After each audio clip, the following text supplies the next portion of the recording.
And we'll do the formality. We're here with the great Bill Rebane watching Spare me. watching the giant spider invasion, and we're 30 years. Bill, when did you shoot this? This was 1975. Yeah, it was June, July, 75. And how was the weather during the shoot? Hot. I think that was in summer where we had about 105, 110 degrees some days.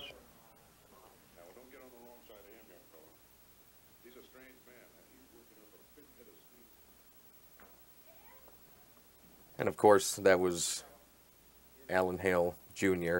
How did you meet up with Alan Hale Jr. to get him in the film? Well, he was a friend of Steve Brody's. And Steve Brody was a very close friend of mine in those days in Hollywood. It was just a matter of why don't we get Bud Hale involved, and we had lunch. We didn't even know what we were doing at that time because it wasn't a giant spider invasion when we started out.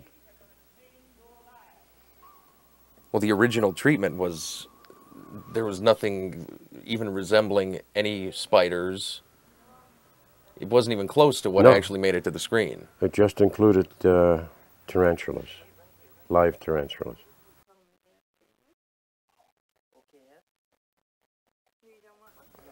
Well, it was one of my first trips on the project to Los Angeles when I met with a distributor. And he came up with the idea, he says, could you make those spiders about a little bigger, like 4 feet, 6 feet? Well, 4 and 6 feet, that seemed feasible. So we created or attempted to design a 6-foot spider. And then it started getting to be 10 feet. Can you make it 12 feet? Long story short, by the time we ended up, he wanted the biggest spider he could get. Obviously, that changed the entire concept of the story, and the special effects budget should have been affected by it. But the budget remained the same, even though oh they yeah, wanted a giant spider. That's the problem. Actually, that was the problem.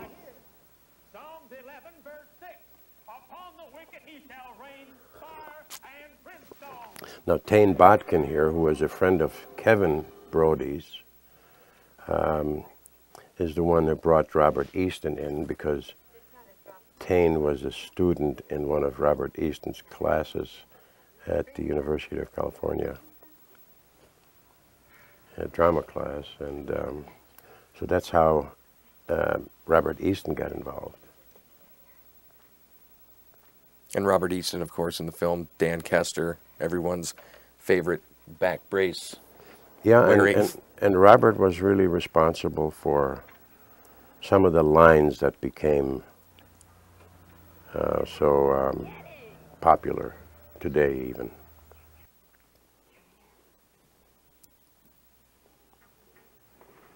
So where did the idea for the film initially come from? Well, it evolved of just wanting to make a science fiction picture with Richard Huff and involving spiders. I mean, we started out with something had obviously in a science fiction picture something had to come from outer space or fall out of the sky.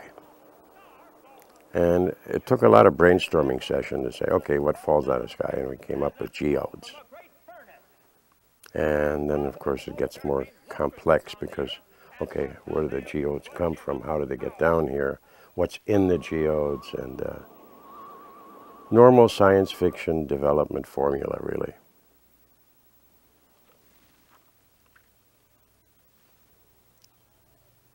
And we just missed Dan Kester's back brace. Where did the idea to Dan Kester in a back brace come from? Oh, those are the kind of things that Robert Easton contributed to the project. Because he said to me when he first read the script, he says, "This will never fly." And I agreed with him. I said, you're right. What do we do to fix it? Unlike Shirley MacLaine's objections to the word massage, in those days I didn't use the word massage the script.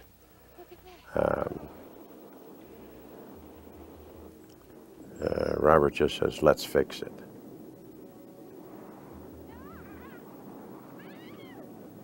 Now this is an effect that, by the way, that Brandon Chase, the distributor, put in after production of the picture, and the comet coming down was a blowtorch, handheld, just coming down across black screen background.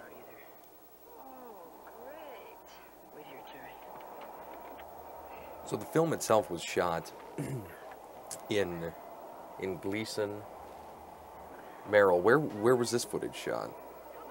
This is all on the studio property here on the lot.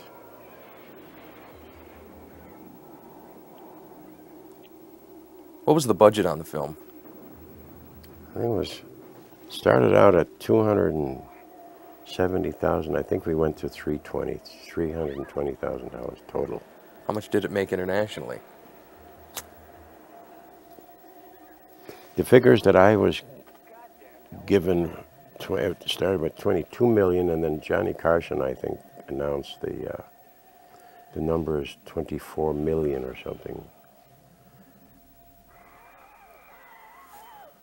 I forgot the exact wording, but on the Johnny Carson show, when he says, you wouldn't believe this. There's a picture out there made in Wisconsin for $300,000. He says, would you believe, grossed 24 million or something like that.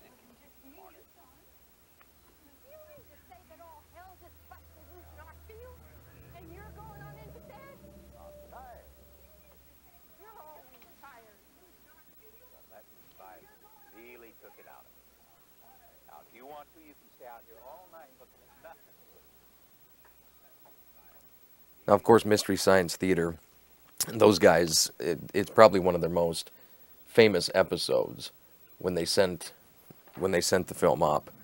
Have you ever seen that? The one that they did? Oh, several times, and Bob Easton reviewed it too afterwards. He got a big kick out of it because they made fun out of the things that should have been made and should be made fun of, because it was fun. And there were a lot of defects in it, let's face it.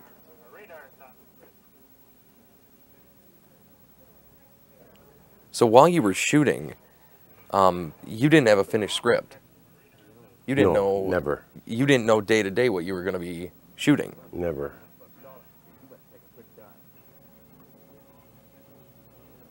That was created as we went along from almost the first shooting date. So I never knew where I was going with the story. Well, so they would give you a page here, a page there. Nothing, anything sequential? Nothing sequential, because that was pretty much all in my head, and I personally knew where I was going with the story, where I wanted to go, but I really didn't have the ending figured out until I got through the first few days of shooting, and I had the story and the concept in my mind, but and I was begging for pages. Give me material to work with here.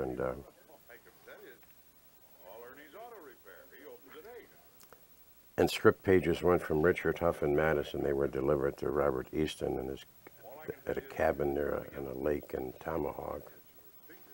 Robert would rewrite them and put his little bit of humor in there and ask me. He would come to me and say, "Hey, boss, what do you think? Do you think we ought to put a little humor in here?" And he would read me the lines, and I said, "Great, let's use it." He says, "Really?" I absolutely, because they were good. What the hell are you doing sneaking in here at this hour? Walk home. It was a day-by-day evolvement, really.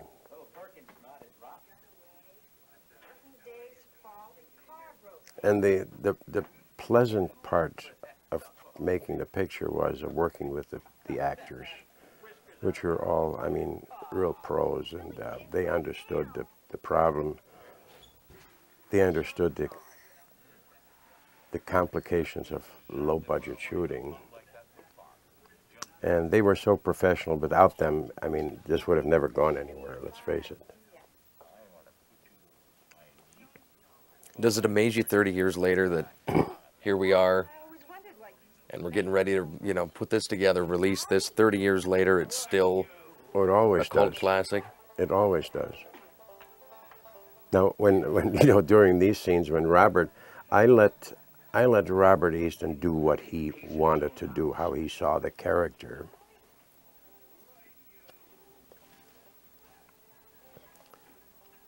But I don't remember Robert Easton, who is a sophisticated, very intelligent individual. Initially, I never picture him playing Kester as he did in this particular scene here.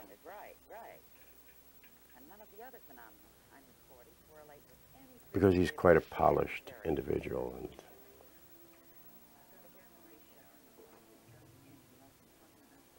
for Barbara Hale, it was a natural. I mean, it was just there was nothing difficult or oddball about that part. Now here's one of the executive producers, a want-to-be actor.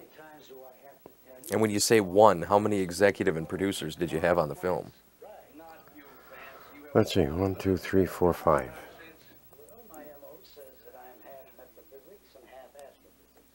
So between not having a script, 5 producers, build the giant spider, we're not going to give you any more money for budget.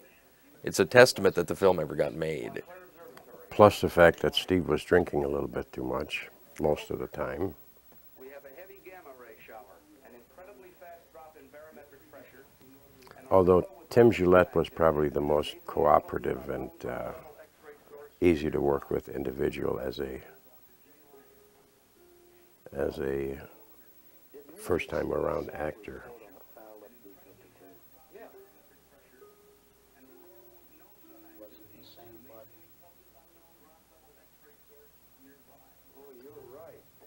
Now, Steve was not with it on this day either, you know. He's, Right here, then it disappeared off the radar scope. Any report of the crash? if you listen very carefully, you notice that he has to think about the lines because we were never sure what the hell we were doing from day to day. And then it would go like, okay, let me try this for you. Or hold on a second, let me give this a shot. Was a lot of trial and error here. And we couldn't afford to go like 10, 15 takes on anything, so one of the 3 or 4 takes had to be done and taken, so otherwise it wouldn't have gotten done.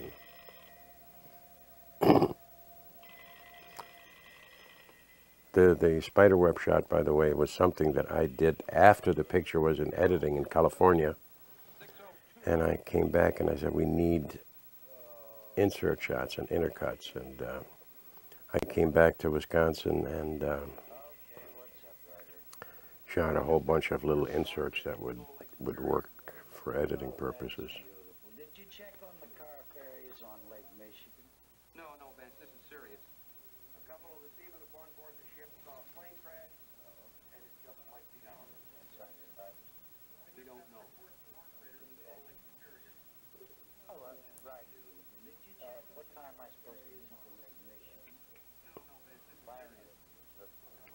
So as the man who brought Hollywood to Wisconsin, when you were filming this, what did the communities think? Oh, they just loved it. I mean, one of the people that was involved is going to be here in a few minutes, and Bill Dexter, who owned the tavern where the crowd shots later on in the picture are going to be done, and Which wound up being Dutch's. it'd be in Dutch's Cafe, and you'll be able to interview him.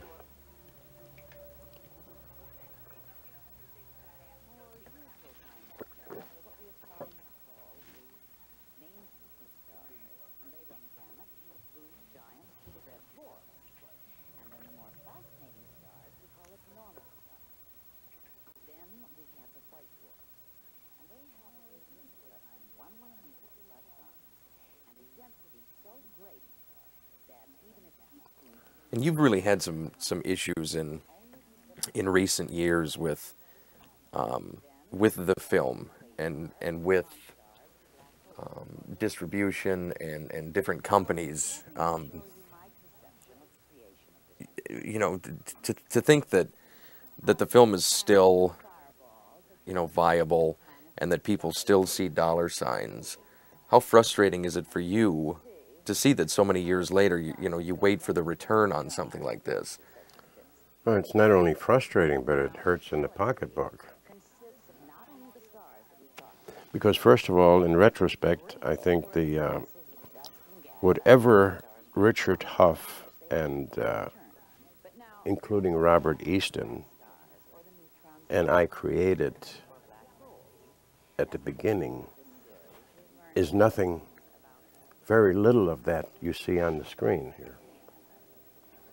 So, I mean, if you talk about in terms of intellectual properties or intellectual works, this was an impromptu effort that was created in my mind, and maybe it hurts just a little more because if it's a scripted and copyrighted piece of material, it's based on, I don't know how to put it properly, but it's based on a written document, a screenplay, the underlying screenplay. Here there was no screenplay, it was all created in the mind of an individual, pretty much from beginning to end. And when your work is taken and with under blatant copyright violations, of course there's a reaction to that, and mine is that I know I don't like it.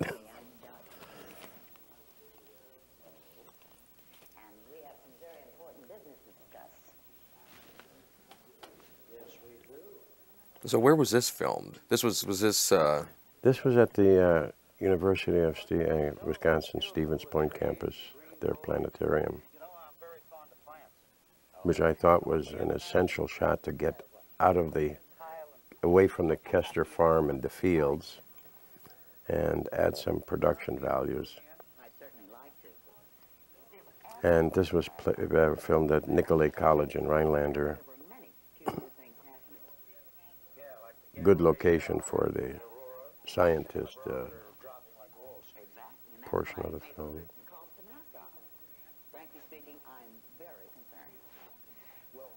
Yeah, I remember writing this and putting the lines together for this the same morning as we shot it.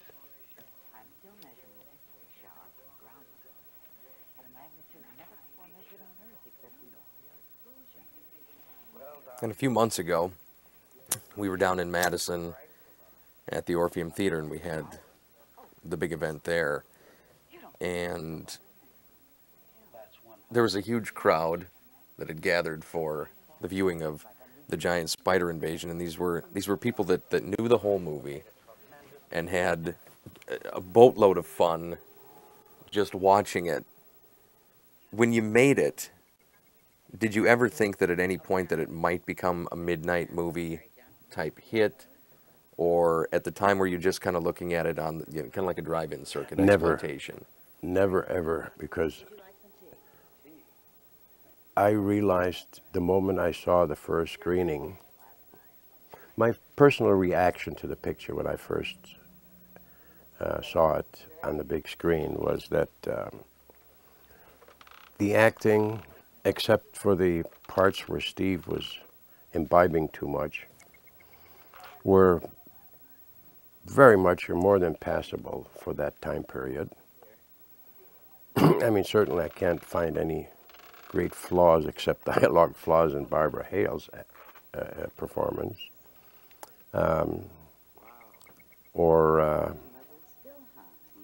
anybody else's, especially Bud Hale's and Steve or Robert Easton's. Steve was a bit of a problem, even though he was a highly professional actor. He hit the bottle too much, and I mean, bless his soul. But you know, in production, that hurts, and unfortunately, there's very little you can do about it. You see here, I mean, here he forgot the lines and just winged it.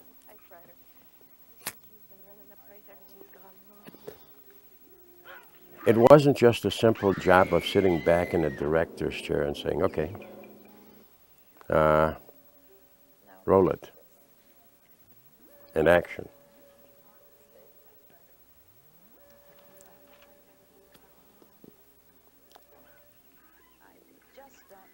This is a sequence that another impromptu ad-lib bit where Leslie Parrish actually fell into a fresh green cow pie, and we only had one costume for her. I mean, she smelled from here to Kingdom Come, and she was livid because she didn't go for the rough stuff or the woodsy stuff.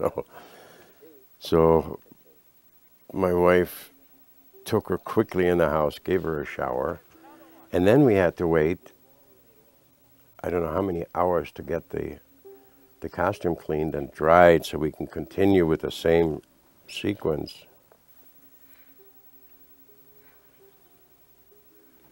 Now the cow guts you see are real. That had to be a lovely odor in a The local slaughterhouse gave us, I think, a pickup load full of barrels filled with fresh cow guts and remains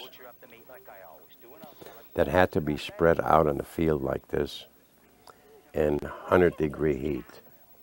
There might be something horrible wrong with the meat. Well, that's Dutch's lookout, not mine.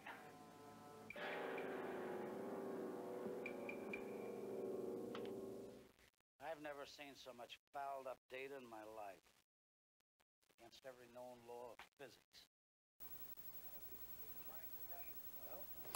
Barbara Hale was very frustrated because she never knew what Steve was going to say. So she had to think quickly to answer properly and still stay in context of the story.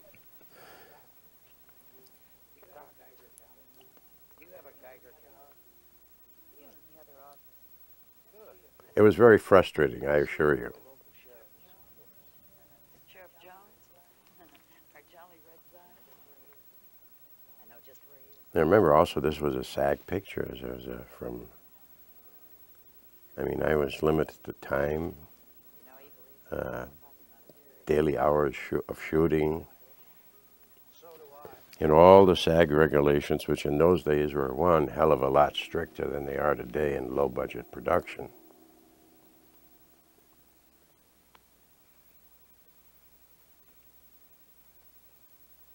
But, you know, once you start something, you got to finish it.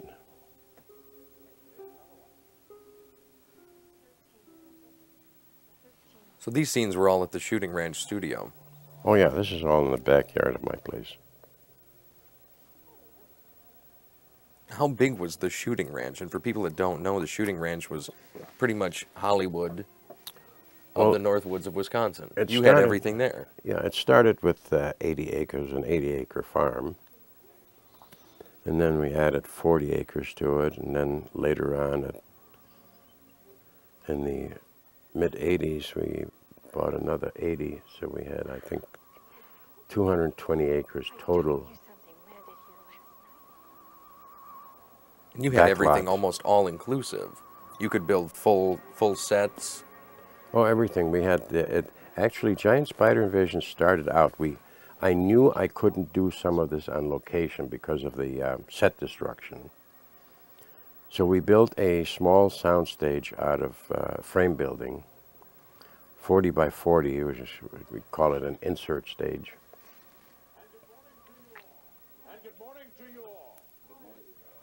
No, the owner of this bar or location, Bill Dexter, you'll be talking to him soon. He kind of got bitten by the bug and still is today is doing videography.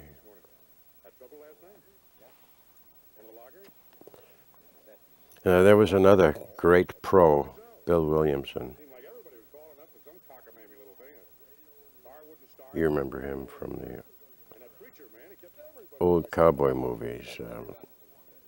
Super pro, but also heavy drinker.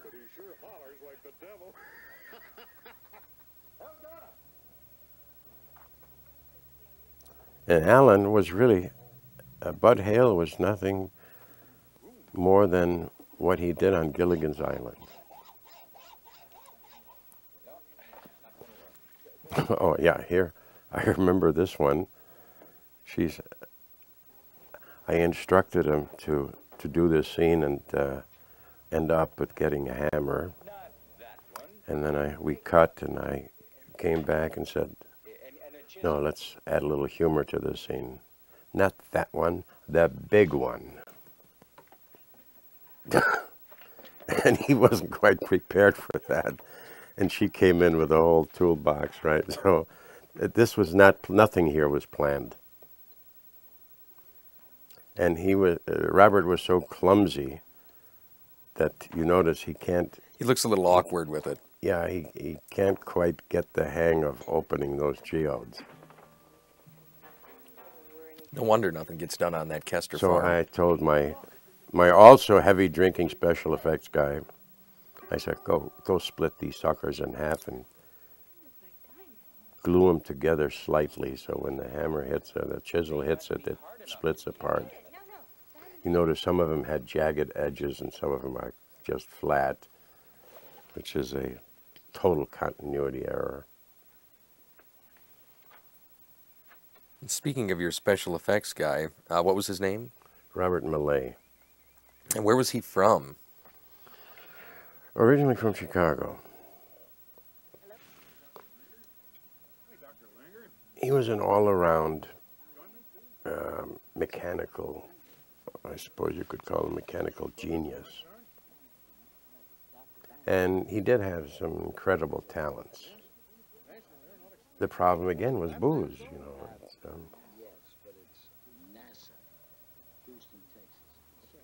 I mean, in those days you couldn't go to Hollywood without finding almost everybody having a wet lunch. I think Bud Hale was the only one in the male cast that was a non-drinker, always ready to go. And So how hard was it to keep your special effects guy on task? oh, I mean, by the time noon came around, he already finished a case of beer.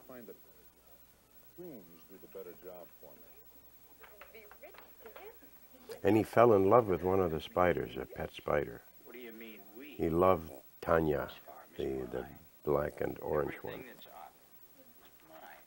That was his pet, and he would have it crawl up and down his arm, and much to the dismay of everybody else on the set. Take these in to Cousin Billy at the rock shop. He can tell me just exactly what they're worth. So ultimately, when Tanya got killed in the end, he was a basket case. He immediately hit the bottle. And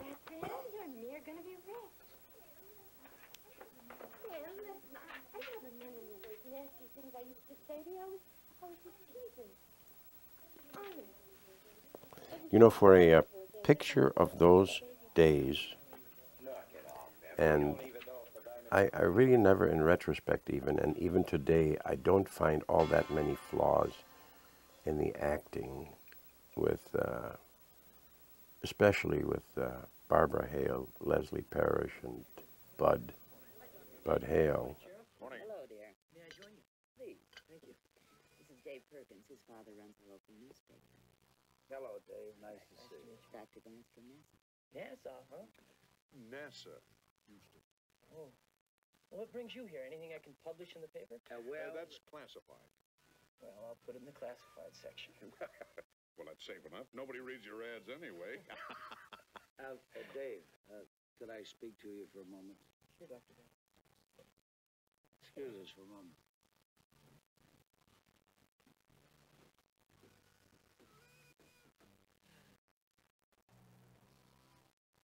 Is he always that serious? He has something to be serious about this time. You know, I wonder if what happened to Terry and I last night had something to do with what you're talking about. What? What happened to you and Terry? Well, we were parked by the junkyard. The lights went dead, the radio wouldn't work, and the engine wouldn't start. A wind came up and started... Food. Everything just went wrong. Good accommodations.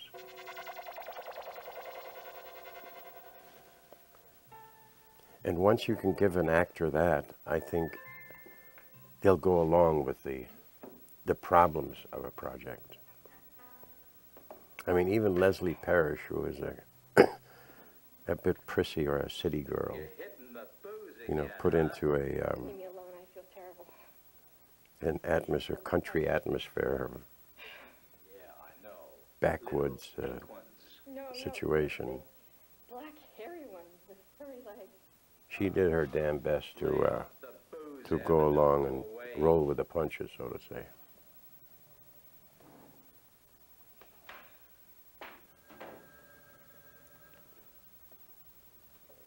And I don't know if you remember, but Kevin Murphy, when we were at the Orpheum event, Kevin Murphy, of course, Tom Servo from Mystery Science Theater, the "you're hitting the booze again" is a line that they themselves will just use daily to each other, just to rib each other. I'll be glad to drive out and take a look for him. What color is his motorcycle? No, that was a Bob Easton line Come on, dear, please. Stop worrying. Turn up that he created. And, Yes, I'll get in touch. Right, bye.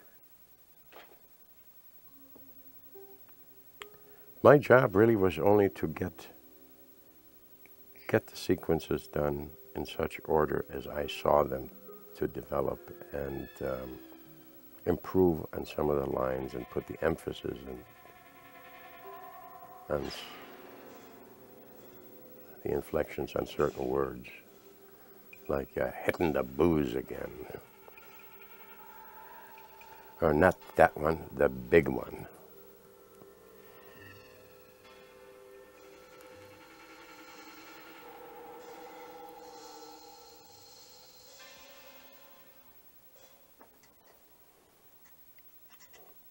Now you notice Robert Easton was not necessarily a woodsman. He doesn't look like he doesn't act like a farmer. He's too well spoken. But and those kind of things, even in his actions, I mean, he's not a physical person. Those type of things, it was mandatory to overlook those type situations and actions.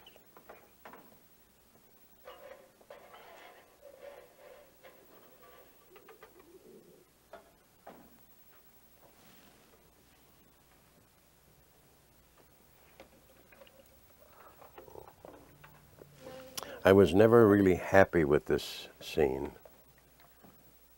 It worked, but it didn't work perfect.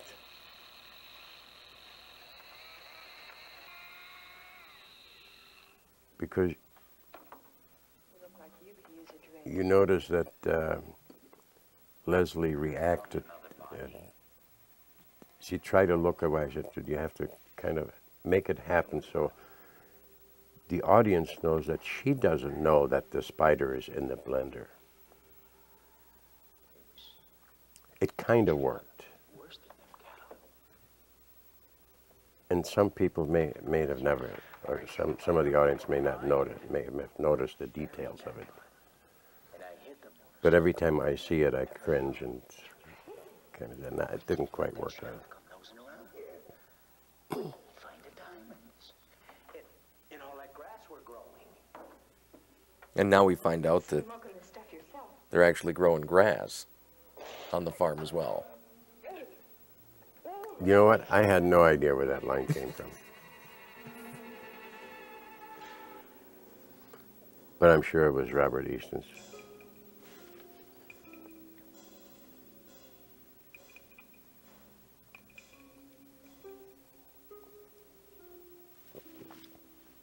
So were there any other issues with the crew? Any members of the crew on the film? Oh, there were tons of issues. The assistant cameraman, Carl Kidd, we used his camera van, and he had a cooler. He had a porta bar in the van, and it was loaded with Hennessy, with Courvoisier, with Scotch, vodka, you name it. And any time during the day, he would offer anybody who wanted a drink with ice, the whole 9 yards, just like at a local cocktail lounge. Told you I could come again tonight. Well, I told the lush that I had to come in and see my cousin about some hot rods.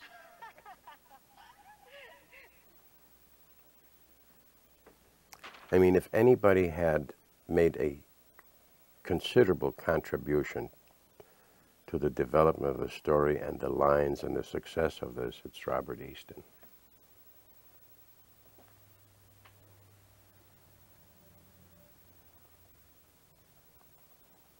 I mean, besides doing his job as an actor, I think he spent most, if not all of his time, trying to figure out how to help me and improve the story and the dialogue.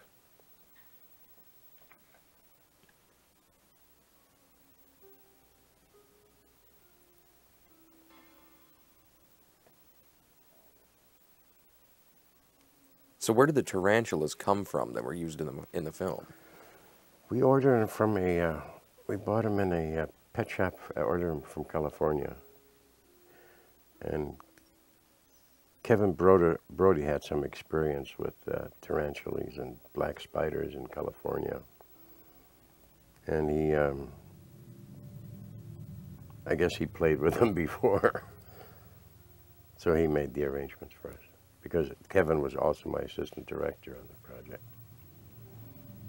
That was his ticket to the membership in the Directors Guild.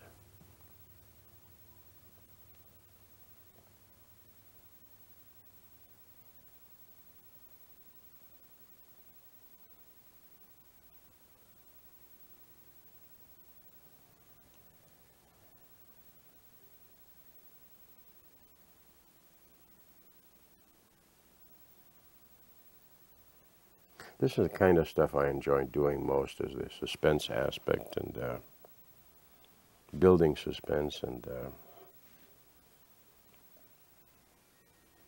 not necessarily blatant effects, sci-fi exploitation stuff.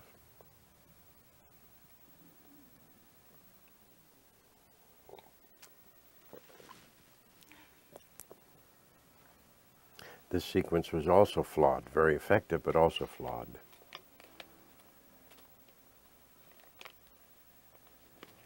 Because not until the last minute could we figure out, how do we get out of this? Once we start this with the spider coming close to the body, how do we get out of it?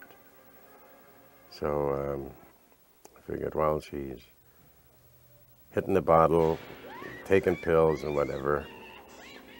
We'll have her reach for the bottle and get up before the spider can get to her. Now, and we're actually coming up to a scene now where someone else did some of the stunt work. Yeah, well, Leslie ran into the barn here, as you can see. And then the moment she sees the spider, That's Barbara, my wife. They had to stand in for her because she wasn't going to do that stunt of having this spider, which is laying outside, by the way. And that's a heavy spider. That's not. It's not just a foam rubber spider. No, it's got a lot of sharp edges and hard plastic legs.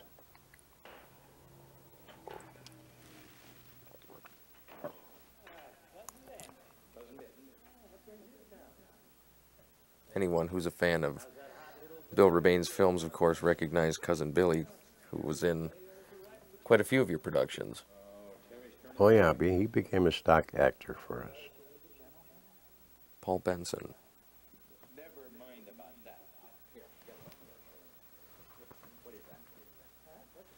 Who's actually still in Wisconsin, and he's with the American Players yeah. Theater in Spring Green. Yeah.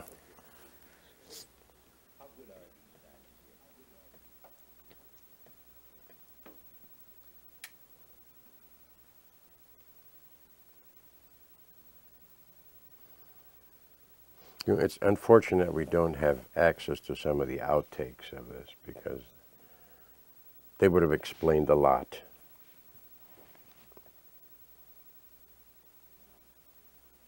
I mean, I'm the first one to understand that every picture has its trials and tribulations, and seldom anything goes smooth.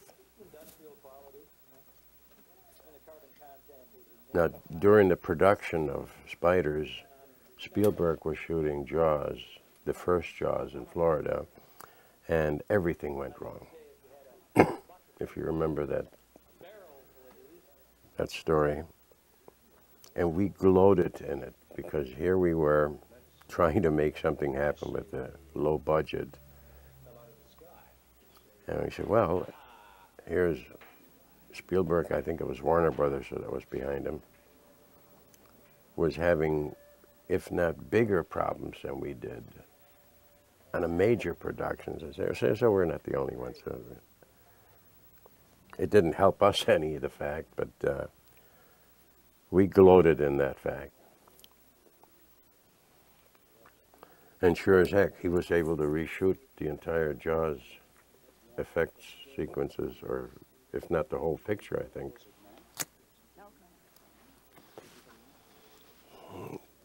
Because you had a studio behind it.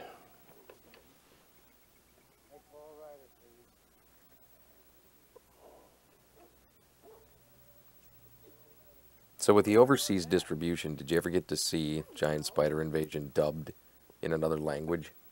Yeah, I've never seen a dubbed version of it. I know it's dubbed in Japanese, it's dubbed in French, it's dubbed in Italy, it's dubbed in Germany. I wish I could get a hold of one of these versions. That would be interesting to see. Unfortunately, that might improve the acting and the humor, I don't know, but it wouldn't improve the special effects, for sure.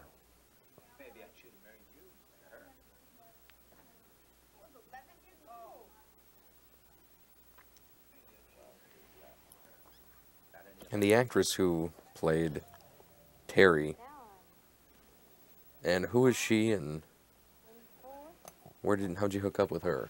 I forgot her name, but she was cast in L.A. through friends of Tane Bodkin, the preacher. Never did anything for us. That's Robert and Blink. Aren't you face? Just a big fat failure. Not anymore. So that Rich Perkins punk, has he ever cleaned the dime? You know he hasn't. He's alive.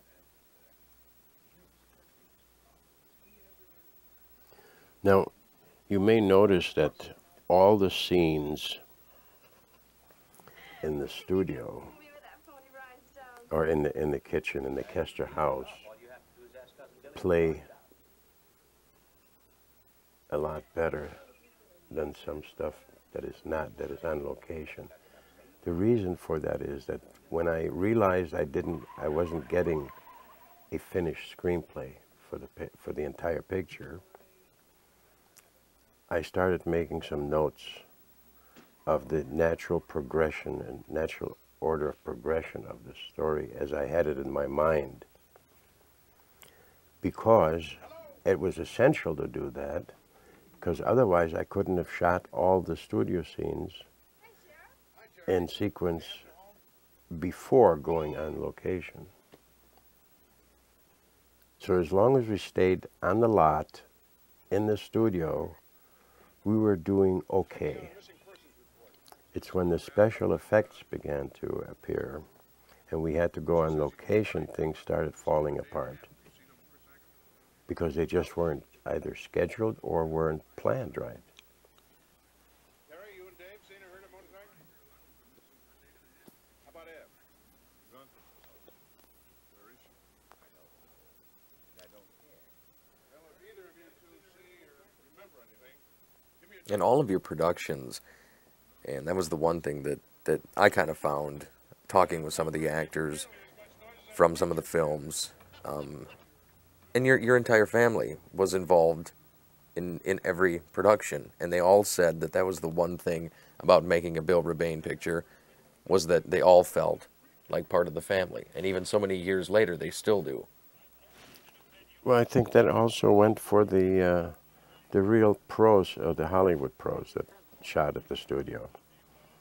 They felt at home, and whatever amenities were missing, according to Hollywood standards in a major studio, was made up by personal relationships and how they were treated. My oldest son was the one who built everything at the studio. He was a key grip and electrician, so he was a gaffer as well. My son Randy was getting into sound, and later ran the entire post-production facility and mixing studio. This must be the only energy photogram of its kind. And my daughter Yuta was in wardrobe, and so they all had a relationship with the actors, a personal relationship with the actors, and One thing I know of that could cause a warp like this. Miniature. there were good vibes and a good rapport going on all the time.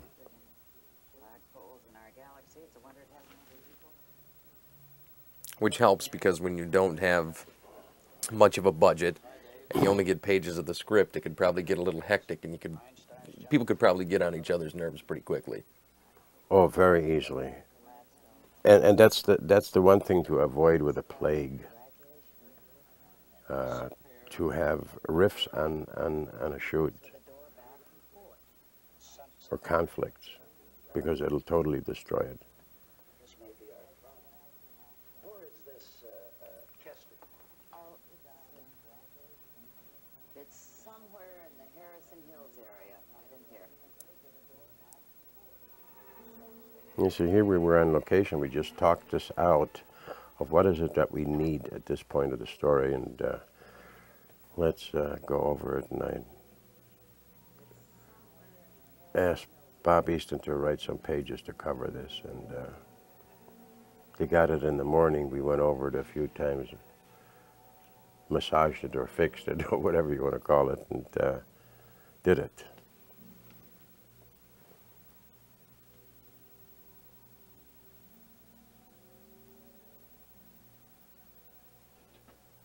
And we are actually now just about to get our first look at the beast. Now, how was this made? The spider itself.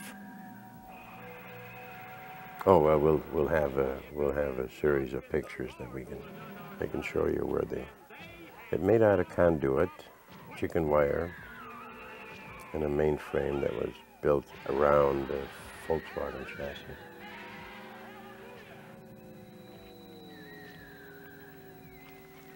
How long did it actually take to build the spider? All throughout the production. I mean, the first time we had to do a spider shot, that's about when I was ready.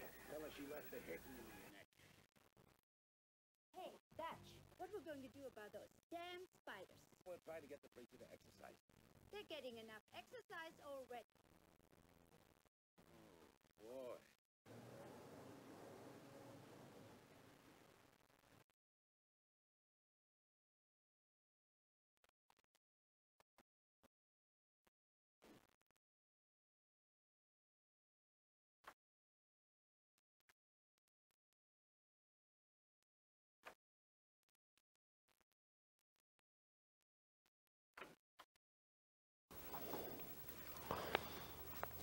And so your concerns with the spider and how it looked were pretty much confirmed when you got the close up. Well, especially when I saw that the second big spider, which we had to lift with a crane, and it went up in the air, and I saw the plastic bubbles. I said, we can't. And the cable was in the shot too. There was no way to avoid a cable unless you got low angles and really.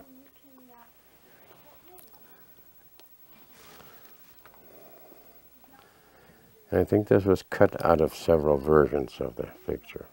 Due to nudity. Yeah, in those days that was not kosher.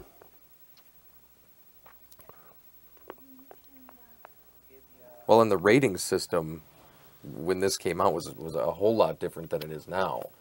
Something like that wouldn't fly in a No, they had to movie take rated it like that. They had to. It had to be G.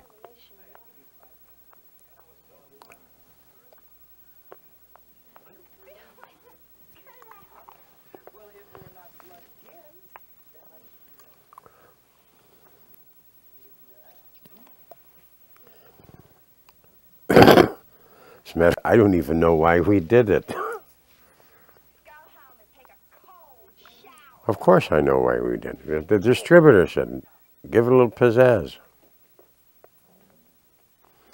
After all, we have the Europeans to satisfy. And the foreign markets.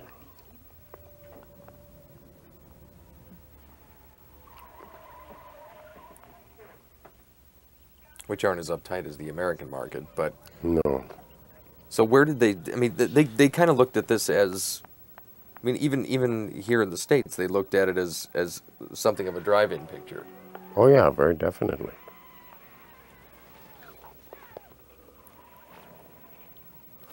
But it played really well on that circuit.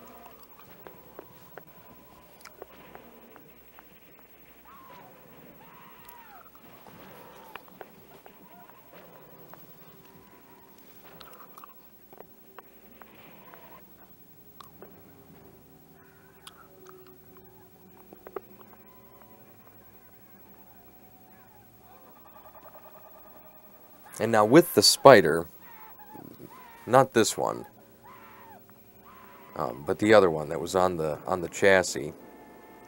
How many people were shoved inside of that spider to get the legs moving?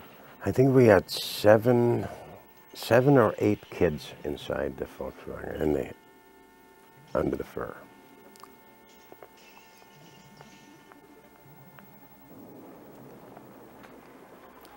And if it was 110 degrees outside, it was... Oh, it was horrible.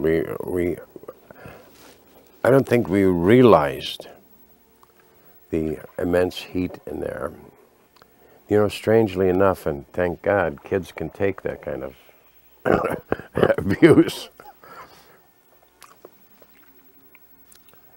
But thank God nothing serious happened, because it really was hot.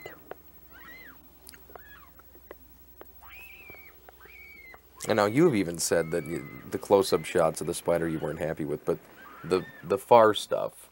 Oh, if I could have stuck just with long shots, we would have been in great shape. And the tarantulas, they worked. No matter where you put them, they work.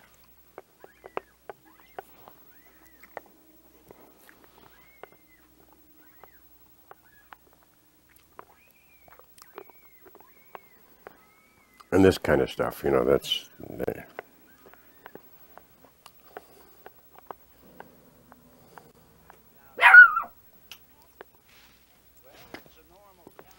You know, it's tough to make an exploitation picture and not go all the way with exploitation. I wanted it to be a mainstream sci-fi picture. And I think if we would have started with a good script, with a polished script and well thought out script, with Robert Easton doing a final draft, even at that budget, it probably could have come out a heck of a lot different and better. You know, some of those luxuries are not available.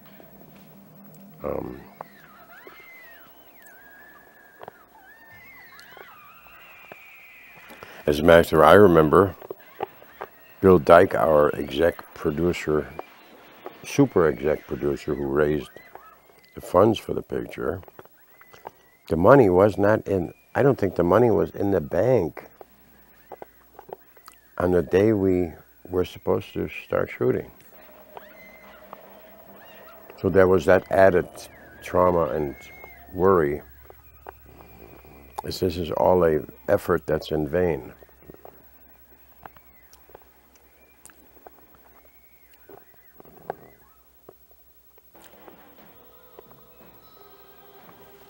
But with with a lot of the exploitation films that they were putting out at the same time, something like A Last House on the Left, which is an all-out just shock value.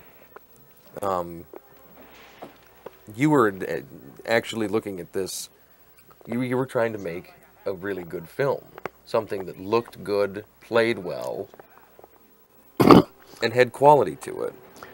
And the missing link was the effects. I mean, imagine a spider that I think the hydraulics were always in question. If we could build a spider that could be moved by a remote control and hydraulics. Well, in the 70s, computerization was not as prevalent as it is today. Hydraulics were extremely expensive. Now we were looking at just the special effects budget would have been the budget of the picture. But yes, it could have been quite intriguing, and I mean, I always saw this when we started talking about the big spider, but before I saw the finished spider, I always thought that the spider ultimately should attack Warsaw, or a big city.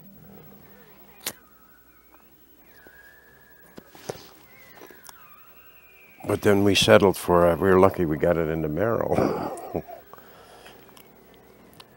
Now, this scene where they were falling down the hill, there were some serious issues. And I was all ready for Merrill, and I said to Bob Millay in special effects, I said, Bob, I said, when that spider comes around the corner in Merrill, on Main Street, I said, that's got to be the most sensational shot in the whole picture.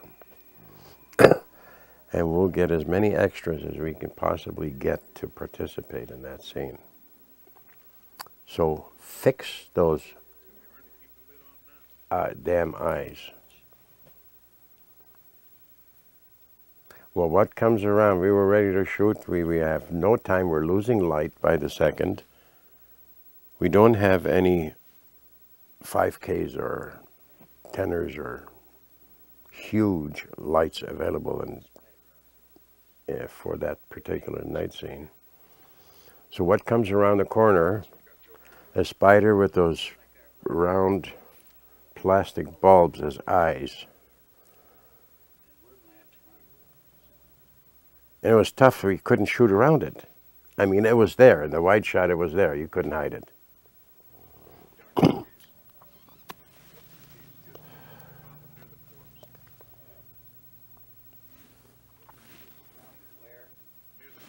I think Stephen King summed it very nicely, and I'm very appreciative for his comments as he put it in his book. Yes, of course there were flaws, but it was at least a damn good effort, in other words. I mean, at this point in time here, when this scene, this ending scene, we started getting cramped on time after the studio shooting and going on location, getting toward the ending. You notice Steve Brody is getting worse and worse with his dialogue and his impromptu action, or acting, I should say. Right. Even this was a true gesture. He says, "What the hell am I gonna do with this scene?" That wasn't just put on. I mean, that wasn't direct. This was real. I got a big problem here. I think he realized he was beginning to believe, Bud was beginning to believe that this was starting to fall apart at the end.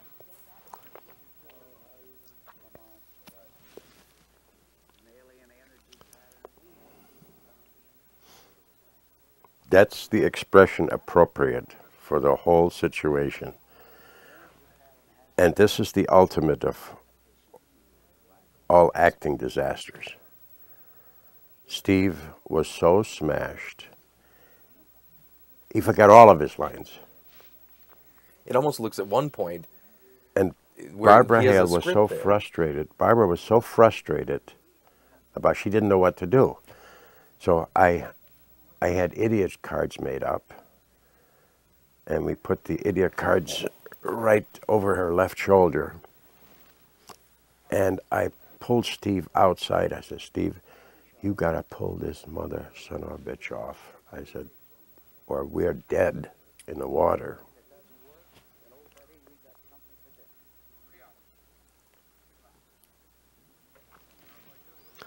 I mean, if they would have taken an alcohol level test here, I don't know what high is, but I think 10 would be probably appropriate.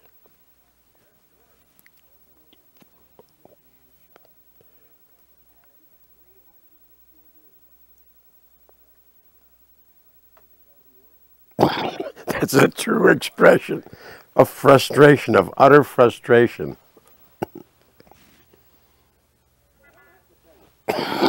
And Alan would cover by playing Gilligan's Island.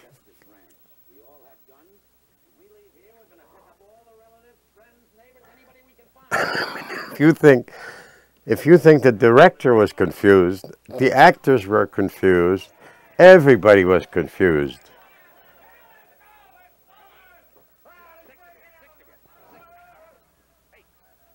Now, who played the deputy here?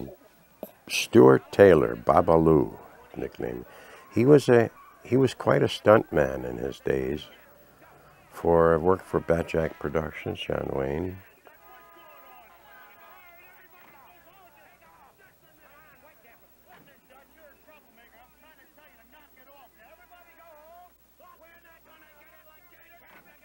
So when you go to Gleason, do you still, get people that say, "Oh, Bill, I remember the film," and Oh, I think everybody remembers that. That's everyone that's still around. Sure, they do remember the film, and like Bill Dexter said, the kids that you see in here, they're all now grown-ups, and they have memories of participating in it.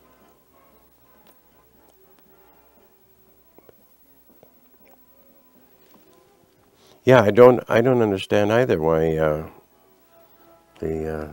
some foresighted people there didn't take advantage of it as an economic impact situation and attraction.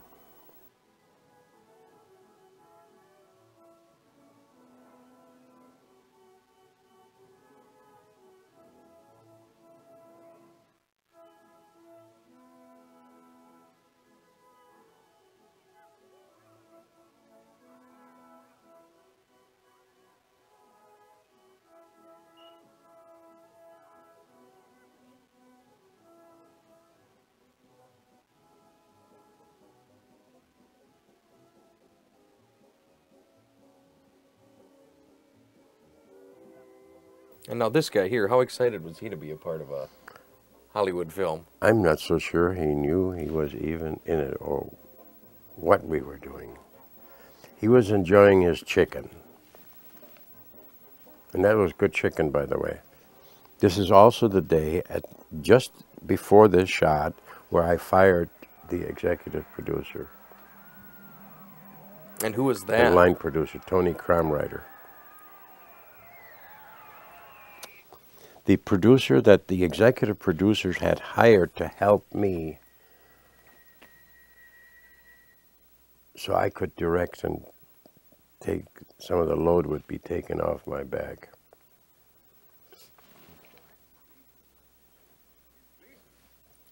And he started playing Hollywood.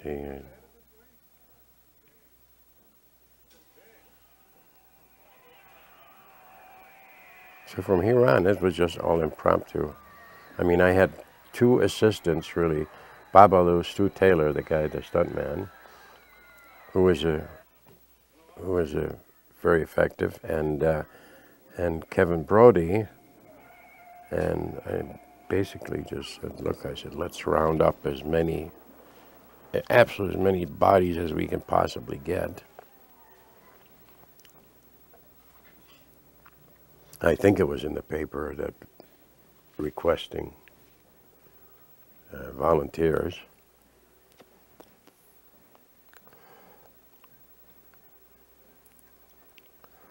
And from here, I was just, how do we finish it? And I tried to finish it just as fast as I could for the budget and for the time that we had.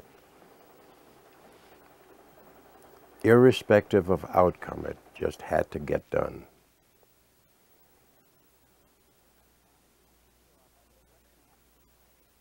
So nobody had written an ending, or they just hadn't given you anything, or you just had to stay on time? Ending. There was no ending for this. It was in my head, and I had to rush it through to get it done. Did you stick kind of close to the original ending that you had? You notice here, I mean, this should have been lit.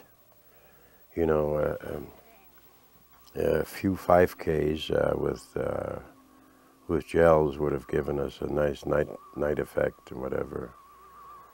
We were at the cusp of, you notice these shots are going dark and the moon is starting to come out. We just barely finished this. As a matter of fact, recently I had an inquiry from a French buyer that purchased the picture for re-release in France just a month ago. And said, well, what happened to the picture in the end? It's so dark. That's the way it was, baby. There was no changing it. That's real.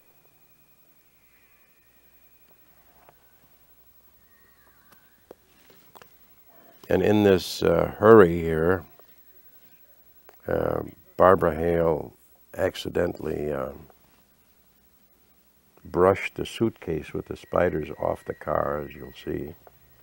That's when Tanya, the orange and black tarantula, got killed, and our Bob Millay went into a deep state of depression, hit the bottle and couldn't do anything.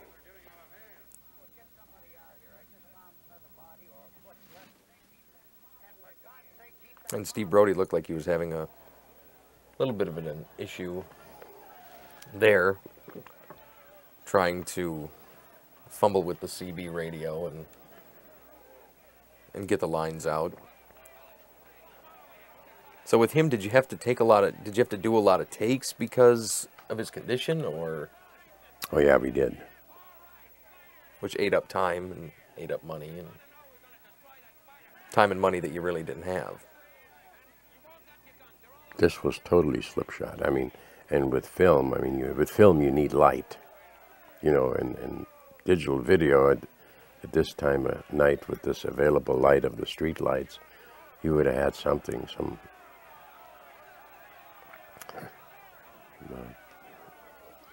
even 35 millimeter film will get grainy when it doesn't have light.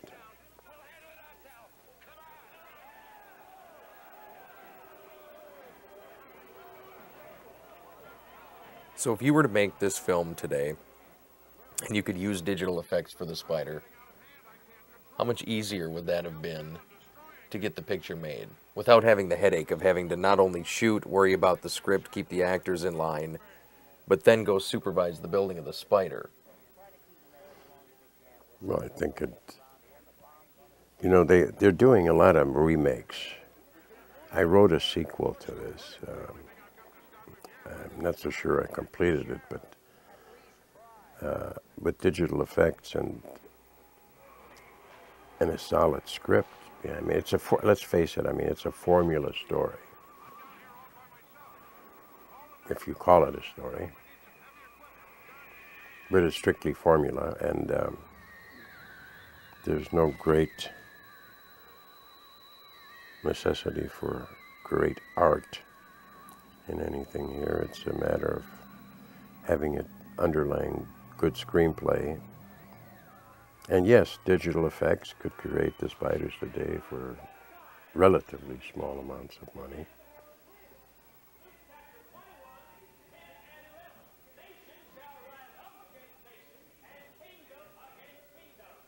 Now, this underlying narrative with the preacher going through the whole film, what was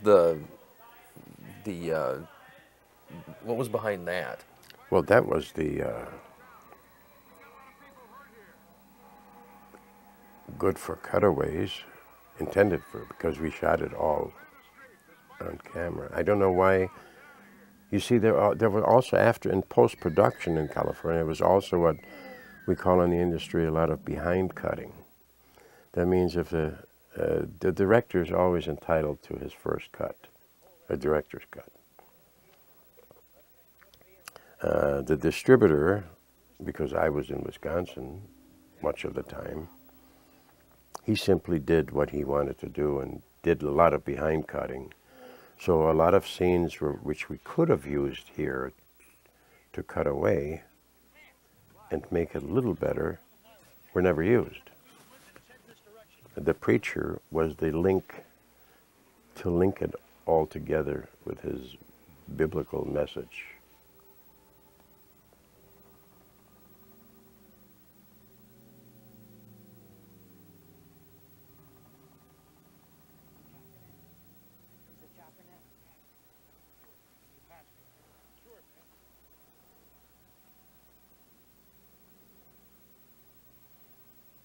And so the original script, the original treatment, the original screenplay, was the ending of that even close to what you wound up with? No, because it had no relationship to the entire story here that we're seeing.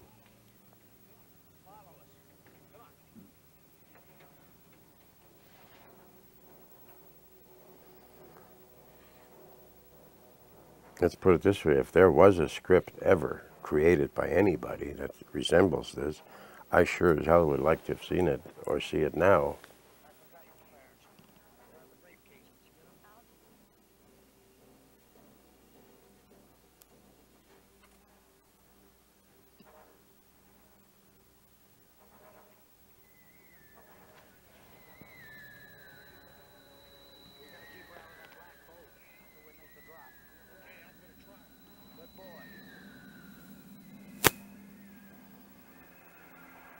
And so we might as well try to tackle it now, seeing that we're almost there.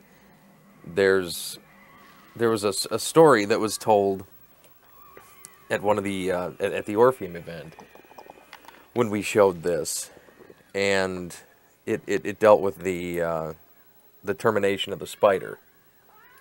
And now, what was that story? Well, it wasn't the way Paul Benson, cousin Billy, told it. Because we never dropped... Well, he had said that it was gunpowder and somebody just walked up and threw a match on it. Well, the only similarity to that is that at the very ending, before the spider was supposed to explode, the special effects guy had rigged... we had another special effects man for explosions by the name of Dick Albane from California, who rigged the charge on the spider on the ground, and the charge didn't go off the first one. And so he cautioned, we tried to get all the kids that were running cable and holding lights away from the spider, and a couple of the kids, one of the executive producers' boys, and a young man from Gleason, they were anxious to help. They got too close to the spider and the charge ignited. And as a matter of fact, he got burned quite. He had some burns on him, and we had to take him to the hospital. That was the only incident. And then after that, after it cooled down, I went back into the spider and I said, if this ending doesn't come off right, we got nothing. So I went in and grabbed a bunch of fire extinguishers with food coloring in it and squeezed that fire extinguisher foam from the inside out so the goop would ooze out. Like while the spider is dying, we would have some exploitation effects of the body goo coming out of the eyeballs. And that evidently worked. Anything to get rid of those round half globes. But you had to wait till the end of the movie to get them done. Right. So that's what all that stuff is. That's all it is fire extinguisher foam.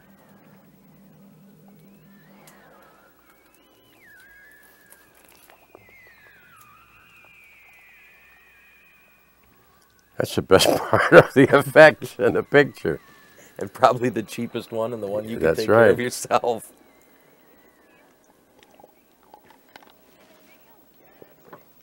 So 30 years after the film, I mean, we're almost 30 years exactly.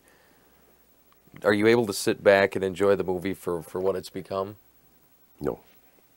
No. I mean, I don't watch it, and I haven't watched it. I didn't even watch it at the screening in Madison. You remember? Because whenever I see the deficiencies or the mistakes and the effects, I cringe, and but you know, you can't change what you've done, unfortunately. It's become history.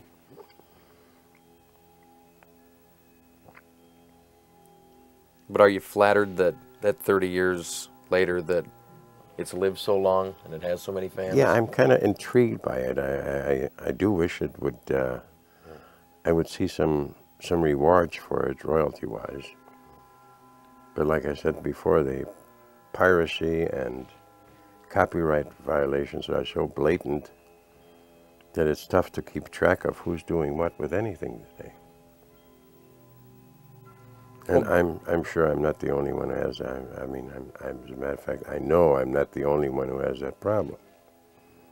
I'm sure a lot of the cult directors and, you know, they're all having the same issue where people are just dipping in thinking they're public domain. Well, even the major studio, I mean, the piracy is so blatant, I mean, you can't stop it. Okay, cut it.